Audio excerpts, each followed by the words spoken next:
high drive out to right center. Watch this one fly. That is way back there. It is gone. Duran just spanked it. His 10th home run of the year. 2 days out from the trade deadline, ladies and gentlemen. Nice bounce back win tonight for the Red Sox. Last night was absolutely miserable. I was so tired during the postgame last night. Holy cow. Easily one of my least favorite postgame shows of the year. Like I said last night, it felt like two different games.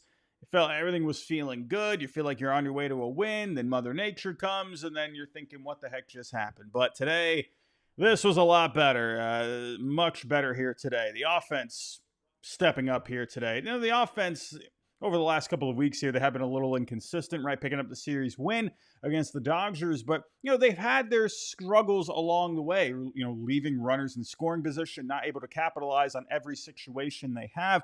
But tonight, they really came through here tonight. 8 runs here, final score 8-5, 10 hits on the night, only 6 strikeouts. Trevor Story, very good game for him today. 16th home run of the year, 16th double on the year as well. He went 2 for 5. Few ribbies, 64 RBIs on the year now for Trevor Story. We just watched the video of Jarren Duran. Holy cow. Jarren Duran in the 3 spot, this is looking like just an absolute genius move from Alex Cora and Roman Anthony in the leadoff spot. I mean, listen, Roman, what can you say? OPS up to an 821 now. Most of that coming from the on-base percentage, close to a 400 on-base percentage on the year. He went 1 for 4 with a ribby and a walk here tonight. Also some, what's the right word I'm looking for? Some, I would say, I guess just important news when it comes to the Rookie of the Year race. Jacob Wilson, he's out with a fractured forearm. So, as of right now, Nick Kurtz, who is looking like Jason Giambi from his early days with the Oakland A's, looking like freaking Mark McGwire, Jose Canseco up there. My goodness. He's probably the favorite right now for Rookie of the Year, but Roman Anthony, if he finishes in the top 2 in Rookie of the Year voting, he gets a year of playing time back. So that would mean he gets the free agency a year sooner. So something to keep in mind. Rafaela, he looked a little bit better here today. Defensively, love Rafi out there. Seti out in center field, picking up the triple there today. Bregman, he looked solid there tonight. Just a good all-around offensive performance from the lineup here tonight. Giolito looking fantastic here. Bouncing back. Didn't have a great performance his last time out. Really had to labor there against the Phillies, but he looked pretty much in control here for the most part. Had a couple of bumps towards the end of his outing here, but solid net overall from Giolito. The bullpen, you know, they had a couple little iffy spots there, but Garrett Whitlock, good to see him back. He wasn't available yesterday because of motion sickness. How are they describing that flight to Minnesota? The flight from hell? Is that what they're calling it now? I don't even know. But goodness gracious. Whitlock, he continues to look fantastic. I don't think he was bothered at all about the motion sickness. And Chapman, we were in a position to not have to bring Chapman in tonight. Unfortunately, Alcala not looking amazing, giving up the home run there late. So Chapman, they didn't want to mess around. They brought him in, but good to see that he's looking all right. He looked way better tonight than he did against the Dodgers his last time out. But we do have some trade news. Like I said, we're a couple of days out from the trade deadline. Again, on my main channel on YouTube, I'll be live all day, just like I do every single year. We'll be live here on Monster Territory to react to everything that night. So we got a busy day in a couple of days. We do have some updates from Sean McAdam. Jim Bowden, take him with a grain of salt. He put something out there today as well. And it's looking a little quiet right now. We've seen the last couple of years a couple more moves early, and then we get these very busy days on deadline day. But it's a bit quiet here. I'll give you my thoughts on that in just a little bit. But we're going to break this down here tonight. We're going to break down the offense. We're going to break down Giolito. We're going to go over Game 3, and then we will get to the trade deadline news. If you can, everybody, hit the like button for me. Subscribe if you're new. We're trying to get to 5K by the end of the season. Seeing a lot of familiar faces here in the chat. We got George, Laser Show, Brady, How we doing? Is it Shapoke? I'm going blank on how to pronounce that one again. I apologize. But Wyatt, thank you for coming around. Nick Barrett, thank you for stopping by. Let's get this going here, everybody. We do have a couple of sponsors here for tonight. I'll get to them in just a little bit, but let's get to the offense here. And this offense looking so much better here tonight. So much better. Now, Pearson Ole getting the start for the Twins. Remember, Chris Paddock, he got moved to the Tigers, so he was supposed to start this one. So they called up Pearson Ole. He ended up striking out the side in the first inning. You're thinking, oh boy, here we go. Here we go. Not like he's been all right down to the minor leagues, but man, oh man, striking out the side like he was taking their lunch money, for crying out loud. But third inning, Red Sox are really waking up. Seti with the leadoff triple. Like I said yesterday, been a little cold with the bat as of late, but good to see the bat waking up a little bit. And then Roman keeping on. RBI base hit for him. That made it 1-0. Bregman with his 20th double on the year. That made it 2-0. Story with a 2-run shot to dead center. 16th on the year. That made it 4-0. Jarren Duran in the 5th inning. Absolute laser. Absolute missile. Made it 5-0 to dead center. 109 miles an hour off the bat. 446 feet. Looking like a great move, like I said. Jarren Duran batting in the 3rd spot. You added on a little more in the 6th inning. Toro with a double. Seti with the sac. Toro got moved over. And then Seti with the sac fly to make it 6-0. And then you added on a couple more in the 9th, right? Bregman, he reached on an error. Story, Willier, back-to-back doubles. Made it 8-3. And just overall, great night from this offense here. They just kept it going consistently here. A couple of big innings. You got to love it. But let's get to my player of the game, and that is Lucas Giolito. He looked fantastic here. Solid night for him. Going with the fastball, going with the changeup, going with the slider. Working the fastball all around the zone here tonight. Changeup, sliders, was able to keep them low. He was locating those pretty well. Had a couple of strikeouts on the changeup here tonight. A couple on the breaking stuff as well. Had one on the fastball. 27% whiff percentage tonight. That's up a little bit from his season average. Threw a good amount of strikes, 51% in the zone. A little trouble in the 5th inning. A little trouble. Bader with the base hit. Vasquez with the hit by pitch. Brooks Lee. Holy cow, Brooks Lee tonight. What was the final line for Mr. Brooks Lee? First round pick not too long ago. This guy was torching the Red Sox here tonight. Man, he went 3 for 4 here. He wasn't even playing. He wasn't even starting here tonight. He went 3 for 4, a couple of homers, 5 RBIs on the night. Holy cow, Brooks Lee. Goodness gracious, he was going to town. He ended up going to second base on the bobble from Seti out in center field. He was able to get Lewis and Clemens to pop out after that. Later, you had France get the base hit, Warner with the walk. Then he struck out Bader on the curveball to end his night. Other than that, pretty easygoing night for Giolito for the most part. 101 pitches overall, 6 innings, 5 hits, 1 earned, 5 Ks, 2 walks. Solid. Again, though, like I've said a million times, I feel like over the last couple of weeks, it's great to see Gio pitching well since the beginning of June. But again, I see him as more as a game 3. If you're in a 7-game series, I'm looking at a game 3, game 4, right? I'm looking at one of those spots for him, right? I think the Red Sox really need to make an upgrade here. We'll see what they do. Again, we do have a little bit of news on that. Before I get to the rest, though, before I give you my final thoughts on tonight's game, we do got to get a word from tonight's sponsor. I'll be right back. Kratz, if I'm new to card collecting and I'm looking for the safest, most trusted way in the game to acquire cards or to buy a card, but not go through a ton of work where I'm going to the shows, I'm going online doing auctions. I want it all in one place. I'm going to Arena Club. It's all in one place. You know you're getting a good price, whether you're buying it or you're selling cards. If you're new to it, you don't want all the other crappy cards. You can get the ones that you want. You can start your collection. And if you get them on Arena Club, your collection will look a boss.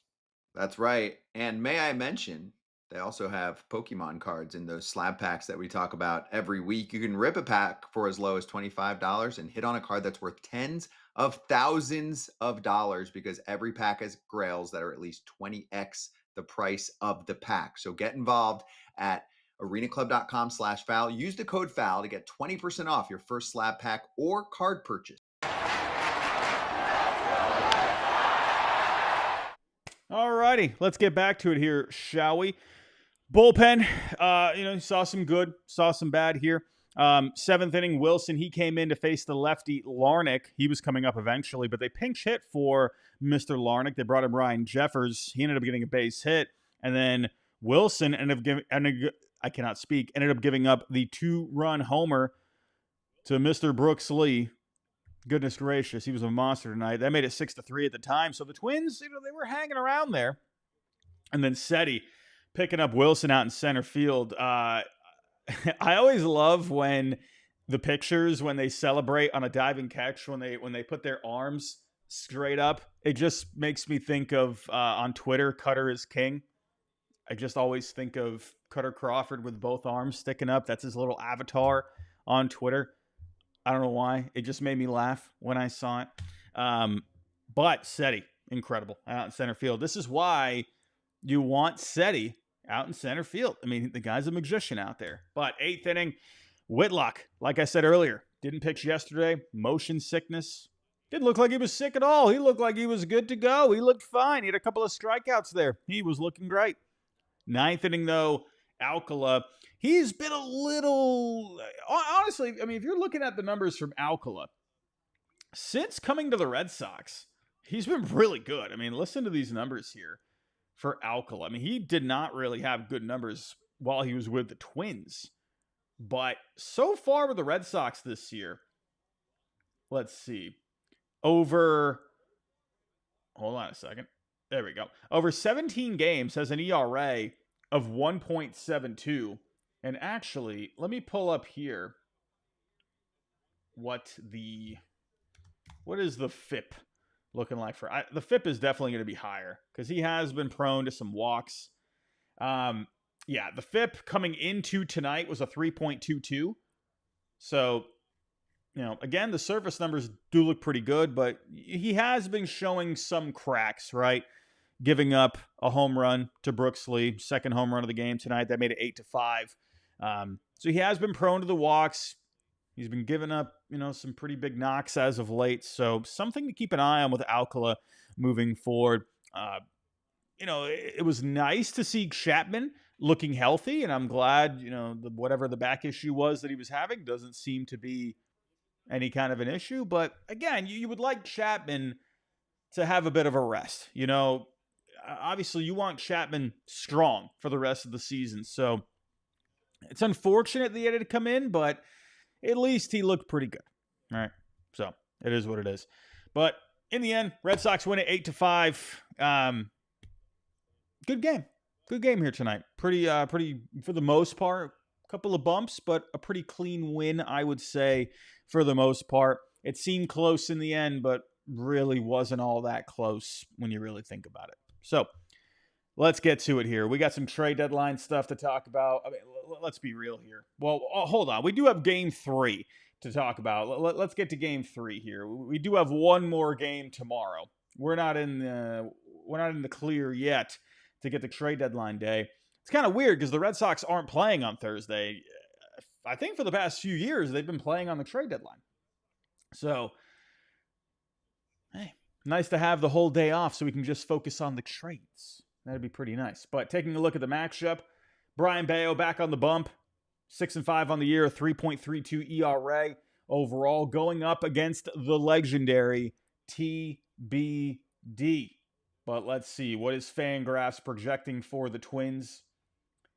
Again, sorry about the sharing of the screen. That's taking a little long if you are with me here on Fangraphs. But as of right now, it's looking like Bailey Ober, we talked about this coming into the series. He did have a rehab start this past Friday. He's been dealing with a bit of a hip issue. So if he's lined up for the start, I don't know if they've announced it yet, and MLB.com just hasn't updated it, but he is in line if they are to go this route. But Brian Bayo, taking a look at him from his last time out against the Dodgers, he was able to turn in, I think, a pretty solid performance overall. 5 1/3, 6 hits, 3 earned. That Dodgers lineup is no joke. I don't care if they've been struggling this month. That lineup has bats for days. What are the Dodgers going to do at the trade deadline? They have a good farm system. They got a big trade chip in Dalton Rushing, who has been connected to the Red Sox. What are the Dodgers going to do, man? Could they go get themselves someone like, I don't know, Yohan Duran or Griffin Jacks to the back end of the bullpen? Could they go get Stephen Kwan, an upgrade for left field? I think the Dodgers, they're going to be big players come trade deadline. We'll see. But Brian Bayo, he's been really solid here. If we were to go to his numbers over this past month, I mean, in the month of July, over 5 games overall, has a 3.13 ERA. He's been solid, right? Ever since, I mean, you got to go back here. The last time he's given up more than 3 earned runs, I mean, you got to go back to that Braves game, right? May 18th. I mean, he's given up a few earned runs along the way, but he has had a lot of quality starts here. He's just really settled in, and you got to love what he's doing as of late. So, feeling pretty confident here. Now, guys that have gone up against Brian Bayo, Ty France, he's seen him quite a bit, 11 ABs, but not a whole lot of success, only hitting 182. I mean, you've got, a few guys getting a few ABs against him. Lee, Larnach, Jeffers, Correa, he has 5 ABs against him, but he's hitless. Bader, he has 7 ABs, has a couple of hits, hitting 286 off of him. But overall, I'm feeling pretty confident with Bayo coming into this one. And if it is Bailey Ober, he has not been very good this year. ERA at a 5.28, FIP at a 5.30. He's giving up a lot of home runs this year. Not a lot of velo from him. He's averaging right around 90 miles an hour on the year this year. Now, with Bailey Ober, he's going to give you the fastball, a changeup, and a slider. I mean, this should be a good matchup for the Red Sox. We'll see how this ends up going. So, let's get to some trade deadline stuff, ladies and gentlemen. Before we do, though, if you can, just hit the like button for me. Subscribe if you're new. Trying to get to 5K by the end of the season. But we do have some stuff from Sean McAdam. He was also on the Fenway Rundown today, talking with Chris Cotillo. He talked about a couple of things. We even had something from Jim Bowden today. Take with a grain of salt, Mr. Jimmy Jim. But he had something out there today regarding the Red Sox. So let's dive into that, shall we? Before we do, though, one more word from our sponsor. We got to pay the bills. I'll be right back. Never bet on baseball before? Well, it's easy. Pick a guy to go yard, hammer some live odds mid-game, or just ride your squad and hope for the best. No spreadsheets, just vibes and dingers. Now, here's something special for first-timers. New DraftKings customers bet $5 and get $150 in bonus bets instantly. So what are you waiting for? Download the DraftKings Sportsbook app and use code FOUL. That's code FOUL for new customers to get $150 in bonus bets instantly when you bet just $5. Only on DraftKings. The crown is yours. Gambling problem? Call 1-800-GAMBLER. In New York, call 877-8-HOPE-NY or text HOPE-NY at 467-369. In Connecticut, help is available for problem gambling. Call 888-789-7777 or visit ccpg.org. Please play responsibly on behalf of Boot Hill Casino and Resort in Kansas. 21 and over. Age and eligibility varies by jurisdiction. Void in Ontario. Bonus bets expire 7 days after issuance. For additional terms and responsible gaming resources, see dkng.co/audio.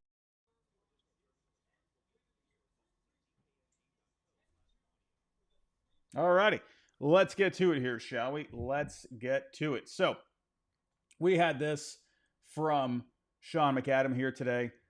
Had an article from him today. Red Sox trade deadline, what we're hearing with 2 days to go. And he was also, like I said, on the Fenway Rundown as well, talking with Chris Cotillo. So we had a couple of things here. Now, in this article, he said the Red Sox, they're in stealth mode right now. Again, you're not really seeing anything crazy at this point. He went on to say in the article as well that prices are just astronomical. That's just how it is at the deadline every single year.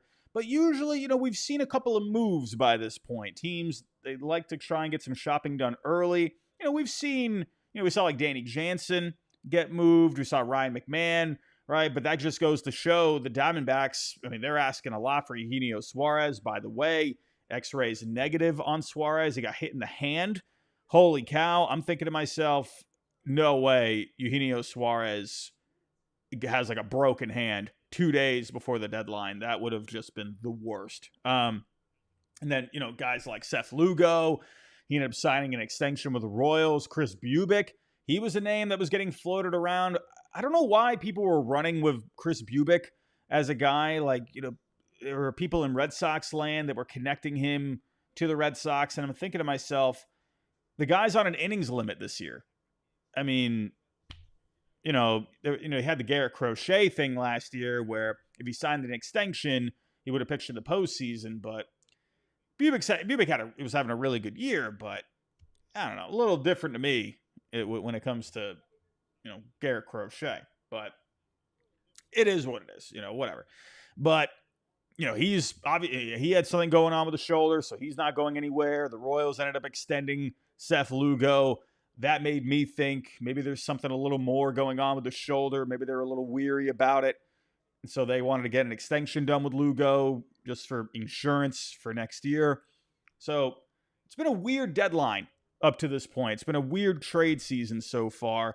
You don't know what Sandy Alcantara's trade value is going to be. He did look better in his last start. But he's had a dreadful year for the most part. Dylan Cease, AJ Preller, could he dangle him? You don't know. And he wanted Jarren Duran, and he couldn't get him. And then there was a report that they made an offer that the Red Sox turned down. And then there was another report saying the Padres never even made an offer. So it's just been weird, this trade season so far. You're just waiting for something to happen, but you're just hearing these little tidbits everywhere. Back to the article, though. It says the Red Sox, he said they're in stealth mode, and that just makes me think they're just kind of waiting, right? They're waiting to see if some prices can come down. They're waiting to see if other teams end up folding and they go elsewhere. Wait for that market to dwindle a little bit, just like what the Yankees did with Ryan McMahon. They wanted Suarez. There was a report they were offering Cam Schlittler and other prospects for Suarez and Merrill Kelly, and they went and got Ryan McMahon. So, and then now you got Aaron Judge, where he has his injuries. So what are the Yankees going to be doing here? I don't know. So I think they're just waiting for this market to sort itself out a little bit until they have a better idea. It feels like that, like the quiet before the storm almost. He went on to say here in this article, the chances of landing a starter seem negligible.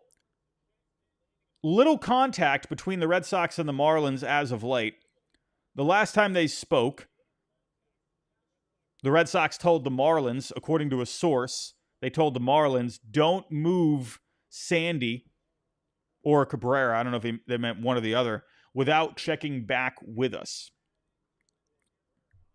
My preference would be Sandy personally. Edward Cabrera, this might sound weird, but Cabrera, he's just had so many injuries over the last few years. With Sandy, yes, he had Tommy John, but he hasn't really been known for injury issues, right? I don't know. Cabrera scares me a little bit, so my guess is maybe they meant Sandy in there, but interesting quote, in my opinion, saying, hey, check back with us before you make any moves. Find that interesting. That kind of tells me the Red Sox, they're really just sitting and waiting. There was another report that was mentioned in this article that they have reached out to Mitch Keller. I've talked about Mitch Keller as a possibility before. I think he fits better in a pitcher-friendly park. He gives up a lot of hard contact, but he's had good results for the most part. He's good with the command. He throws a good amount of strikes. Not sure the fit with Fenway Park. If they ended up getting Mitch Keller, I wouldn't be mad at it, right? But it's kind of the way I think. Says here that he also mentioned in the article, one National League team said, I think some of these GMs just decided to set the asking price unbelievably high and are waiting to see if there's someone desperate enough to meet it. So again, I think the Red Sox, they're playing the market. Other teams are doing it as well. This is just what you do, and you just wait until the deadline. Teams get desperate, and maybe they break and they give up another prospect, right? So, or, give up better prospects. So, another part of this article as well that he mentioned, haven't engaged on any of the top relievers. That was something I was thinking about coming into the year, and I still think could be a possibility. Remember what I mentioned, someone like Ryan Helsley, that could be a really nice guy to add to the back end of the bullpen. But when you're thinking of the top relievers out there, Ryan Helsley, Yohan Duran, Griffin Jacks, just to name a few, David Bednar, even got Dennis Santana on the Pirates. I'm thinking, well, I do think someone could be a possibility. I would not be surprised at all to see the Red Sox add a reliever. Could they end up making one of these sort of out-of-the-box additions like Jorge Alcala? Maybe. We'll see, though. We'll see. If you are watching with us on Nesson, I am going to wrap it up right there. We are just about out of time, but if you want to see the rest of the show, come on over to Monster Territory on YouTube and see what else I got to say. But if you are watching on Nesson, thank you for watching, and we'll see you next time. But here on YouTube, everybody, let's keep going with this. Another part of this article. Would like to trade for another catcher. It's not a high priority at this point. He did mention Christian Vasquez. I've mentioned this before, and on Baseball Trade Values, where I'm always working on trades and posting trades that are usually, pretty terrible for the most part, but maybe I got a couple of good ones along the way. I've put Christian Vasquez in some trades with the Twins, mainly with Joe Ryan. I don't know if Joe Ryan's going to happen at this point, but I'll get to that part in just a second. I think Christian Vasquez could be realistic. When you're thinking about Carlos Narvaez, he's been working his butt off this year. He's been all right with the bat here over the last week or so, but he's been pretty inconsistent for the most part. Connor Wong, he did get an extra base hit the other night. Just saying. But Connor Wong, is that a guy where if you're going to be maybe playing Narvaez 3-4 times a week tops, the other 2 to 3 starts during the week, would you rather have an upgrade there? Now with Christian Vasquez, you're not really going to get much with the bat, but a guy that's going to handle the pitching staff very well. To me, I feel like if you are going to get a guy for the backup catcher role, I would like a little bit more upside with the bat if possible, but if they got Vasquez, I wouldn't be mad at it. Obviously, there's that bit of a sentimental value to it. But I know it's a guy that you can trust with the pitching staff. And he's obviously familiar with the Red Sox. So I'd be okay with Christian Vasquez, right? But not doing great with the bat overall. Let me actually see. What is Christian Vasquez hitting so far? Not really anything. He's hitting 188. 257 on base, slugging at a 267, 47 WRC plus. I don't know, maybe the Red Sox could, if they brought him in, figure something out with him to maybe get a little bit more out of him. So, now, there was also this about Yandy Diaz. We've talked about Yandy Diaz a little bit here over the last few days. It says here, I keep hearing, or this was another executive out there that he got a quote from. I keep hearing they might be soft selling in regards to the Rays, whatever that means. I don't know if they're buying or selling, and I don't know if they know either. Now, you got to think with the Rays, they just made a move. Was that today? Yesterday? A couple days ago? Can't remember. But they traded Danny Jansen away, and then they brought in Nick Fortes from the Marlins. And that is the example of a soft sell, soft buy, little bit of both. They cleared out Danny Jansen, who had a mutual option for next year, and then they brought in a guy that they are going to have for the next few years in Nick Fortes. So that is a perfect example of like buying and selling, right? Kind of swapping out, getting a guy that's under control. So that's what I think with the Rays. I think they could move Yandy if they end. I think if they end up getting guys, I don't know. It's hard to say. The Rays are just so unpredictable. You just don't know what they're going to do. But I could see a situation where if they move Yandy, and if they get back someone that could help contribute for this year and beyond, I think that's possible. Or even a guy that they think could contribute in 2026, right? But if they can get guys that are under control that can help them now, I don't think that's out of the question. Like, for example, this trade doesn't work, but I'm just thinking of players at the top of my head. Like Mick Abel would be a good example. Not a good fit with the Phillies. I'm just pointing out Mick Abel as a player that you could see where they could put him in the rotation right now. So that kind of a player. I think if they could get someone back like that they would have for the next several years, I think they would be open to it. Would someone like Yostinson Garcia fit into that category, who is very close to Major League ready? Maybe. Or would they rather have someone that has already gotten some Major League games in?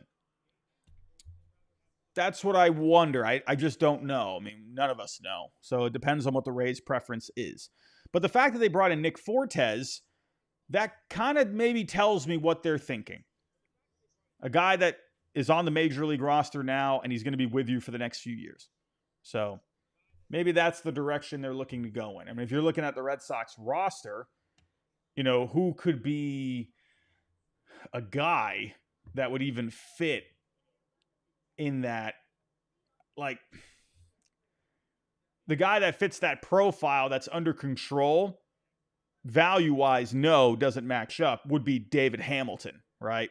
A guy that you're going to have. But David Hamilton, value-wise, that the caliber of the player, that wouldn't work. The Rays, I don't think the Rays would want David Hamilton. I think there was a report over the last couple of days that the Yankees were calling about David Hamilton. I don't know what that was.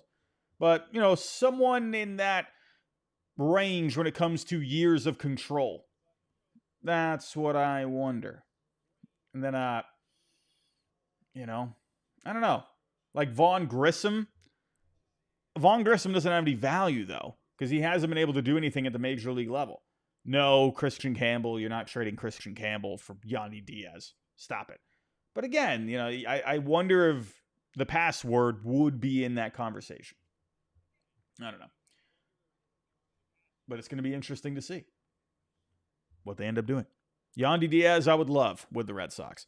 Now, on the Fenway Rundown with Chris Cotillo, there was this part. This was one that was gaining traction today, and I think people were making it out like it was doomsday, and I'm thinking to myself, just, you got to relax. You got to relax. And I also just didn't understand this quote necessarily. He said here on the Fenway Rundown, Sean McAdam, they have readjusted their sights where they just need a back end of the rotation guy. Whether that be Charlie Morton or Merrill Kelly. Anybody like that on a rental. Well, I'm going to say right off the bat, Merrill Kelly and Charlie Morton are not in the same category. Charlie Morton, I agree, he kind of fits more of that. He's been pitching really well lately, but still, back end of the rotation kind of a guy at this point. Merrill Kelly, on the other hand, I would be comfortable giving Merrill Kelly the ball in Game 2 in the postseason. So I'm not really sure. Maybe he just was misspeaking at the time. But yeah, those two are not the same. Merrill Kelly is absolutely a guy. If we ended up getting him, it's going to cost you something. It's not going to be at the level of a Joe Ryan, but it's definitely going to cost you a pretty penny, I think. I think you're going to have to probably give up, I would think, at least someone in the 6 to 10 range in their prospects. That's kind of where, depending, I don't know, like, if you were to send back a picture, I don't know, would they want David Sandlin? Would they want, I think they would love to have someone like David Sandlin. I would hate to let him go, but I kind of just wonder if that's what they would demand, and I don't know if that's what the Red Sox would do. Now let me actually go here. Let me pull up Sox prospects. Actually, that's the way I like to go when it comes to the rankings. Now, if you were to go after Merrill Kelly, no, Peyton Tolley, that's not happening. I've been told personally that the Red Sox front office, they are not trading away Peyton Tolley. So I don't think you have to worry. Do not worry about that. I had a little birdie out there tell me that Peyton Tolley's not going anywhere. So you can take a breather on that one. Franklin Arias. Well, if we're talking Merrill Kelly, I think they would want some pitching back. The Diamondbacks need pitching. Brandon Clark, That's a tough one. That's tough. For a rental, I would rather get a guy that you have at least for another year if you're giving up Brandon Clark. I would even wince a little bit if you gave up Clark for Yandy. That would make me wince. But he is far away, though. That's something to consider. Juan Valera, he's dealing with an elbow. Like Connolly early, even him, I think that's too much for Merrill Kelly. Sandlin, I think is too much. I mean, maybe if you're talking Yandy, again, it's a rental. Like you don't give up guys of that caliber for a rental unless you're like you have a major surplus and you really have a World Series in your sights. Then maybe that's a different conversation, right? I don't know. I just wonder if the Red Sox, like, it depends on what the Diamondbacks want. Would they take something like Blaze Jordan? I love Blaze Jordan. I hope he ends up staying. I know that he is a bit blocked, but could you do like something with Blaze Jordan and then maybe like, I don't know, another one of these pitchers? Another guy that's actually been pitching pretty well is Hayden Mullins. I wonder if that could be a guy that you could move maybe. He's been pitching very well down there. He's in Double A at this point. Blake Wayhunt, he went on the IL not too long ago. He was pitching pretty well for the most part, but he's dealing with a lat strain right now. So that's where I wonder, I think Brandon Clark, the only way you move him is if you're getting someone under control, someone good, right? If you used him as part of a package to go get Joe Ryan, Brandon Clark, love you. Have good luck in Minnesota. That's what I'm saying right there. That's, I feel like, the only way I'm giving up Brandon Clark, right? But for Merrill Kelly, I just wonder if other teams out there could line up better, right? Again, you can have a good farm system, but do you match up well in terms of value, right? What teams are willing to give up? What teams want, right? Do the Red Sox necessarily line up with the D-backs? They have pitching prospects, but are they prospects the Red Sox want to let go? I don't know. I think if the D-backs were willing to take someone like Mullins, Blaze Jordan, I think you could see that, but it depends on what the Diamondbacks want. Merrill Kelly, if they found a way to get him, perfectly okay with that. You wouldn't have to break the bank for him. I would like Merrill Kelly. Now, Charlie Morton, I don't know about Charlie Morton at this point.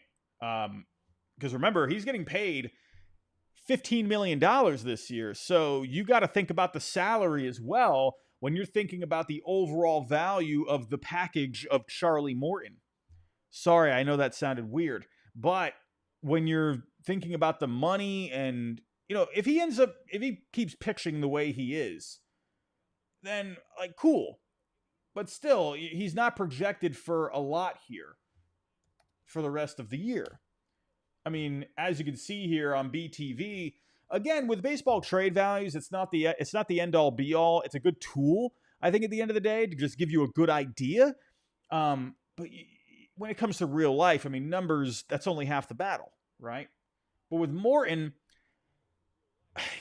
if you're the Red Sox, this is where I think with the Red Sox, the Red Sox probably think, because the prices are so high and teams are asking for a lot, you'd have to give up something for Morton, especially if you're willing to take on the contract. But that's kind of how I think the Red Sox are thinking here, right? And I think the Red Sox, too, they feel like, okay, veteran guy, get our hands on him. Maybe we could, really keep him steady for the rest of the year. But I understand the perception of that because the overall numbers are so bad. He started against the Red Sox earlier in the year and they pounded him. So that's kind of where I'm at. Now, we talked about this last night. We got a report on Shane Bieber from Robert Murray. More connecting dots. That's what I was doing yesterday as well. Keep your eye out for Shane Bieber on a rehab assignment. Emmanuel Clase is off the board. He's not going anywhere. The guy getting investigated for sports gambling. Goodness gracious. But Bieber, I say keep your eye out for him, because for the Guardians, if you're in a position where, if the Guardians were in a good spot at this point, if they were, like in the lead for the division, then they're not moving Bieber, right? But they're in a weird spot right now, and it might make a lot of sense for them to just move on and get back what you can, and and just go from there. He has a player option for next year, but I think he's determined to have a good couple of months here and then go back out to the market. And I think for the Red Sox, they were very close to signing him this past offseason. I think you could see something there. So I feel like in the end, one of these three guys, Bieber, Morton, or Merrill Kelly, I feel like it's going to be one of those guys. And I wouldn't be surprised if it's either Morton or Bieber. Bieber feels more of that. He's that step above Morton, has a very good track record, and he's pitching very well on his rehab assignment right now. He's looking good. Everything's looking fine. And the Red Sox wanted him. I wonder if he's going to be the guy that they make a big run at. So, Joe, you're saying here, no Shane Bieber. Look at all these Tommy John surgeries they have. But at the end of the day, though, Garrett Crochet had Tommy John. And Garrett Crochet is one of the best pitchers in baseball right now. Tommy John, it's not the end-all, be-all at the end of the day. I know it sounds like Crochet had Tommy John, Bueller had Tommy John, now you're going to add another guy. At the end of the day, though, these surgeries are very successful, right? So I understand the perception of it, but I wouldn't be too worried about it. I'd be okay with Shane Bieber, honestly.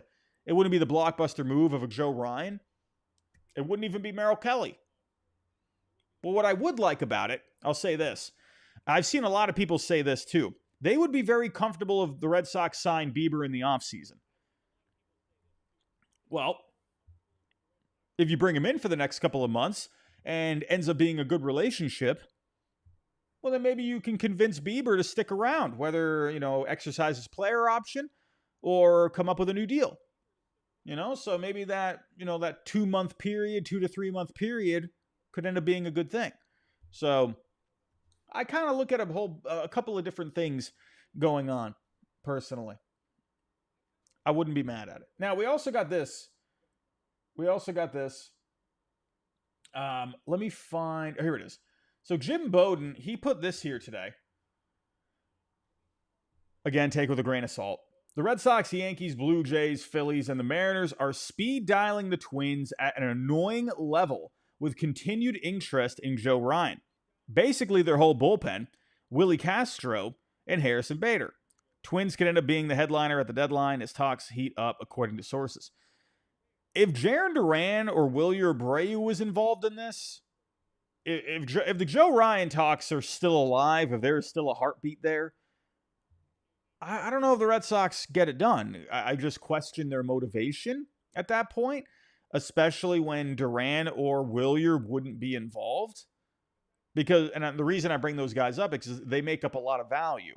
So if the Twins wanted an outfielder, well, then you could do one of them, and then you could part with, a couple of prospects, decent prospects. Then you're looking at, you have I think a decent chance to get a deal done, but they don't want either of those guys.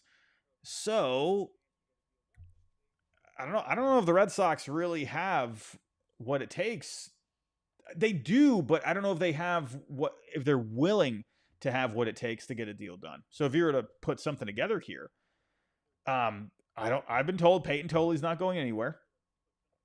So, could you do, but again, would the Twins want this? I don't know. Like Franklin Arias, he's a top 100 prospect. Brandon Clark. You would have to give up at least a couple of pitchers here. Connolly Early.